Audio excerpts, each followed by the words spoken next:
Red Ribbon Week wraps up today with students at Northeast Middle School learning about drugs and addiction and how they may impact the future. Twin States reporter Cameron Brewer tells us more. Staying drug-free is what the National Red Ribbon Week is all about. Students at Northeast Middle School learned about the dangers of drugs and the consequences that will come if they are caught taking them or become addicted. I think the more we get into schools, the more we're able to drive home the fact that there are other alternatives to using drugs. You can't say no to peer pressure. You can't say no to people trying to pull you into doing things that you don't want to do.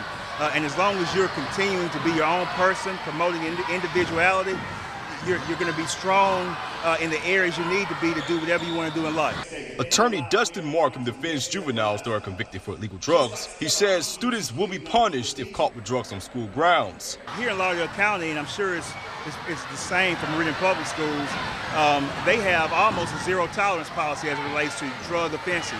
So those kids are removed from their current classrooms and put into alternative school or suspended for periods of time.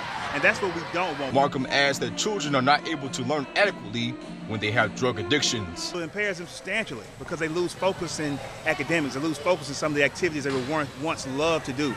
They lose focus in their home life. They don't really care. They're indifferent one way or the other as long as they're getting the fix of getting high or using drugs. Markham also says that he is just thankful that school systems allow students to be informed about drug addiction and what that repercussion can be. Being able to divert kids to things that will actually benefit them in a disciplinary way, but also in a rehabilitative way, helps to shape them and understand that they don't want to be out there.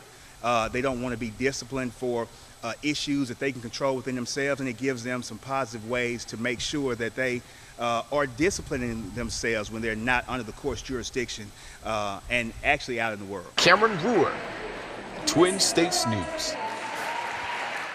Well, special recognition also shown during the ceremony for students who scored highly on a school test. A total of 87 students were honored. Northeast Elementary School has a passing score of a C average.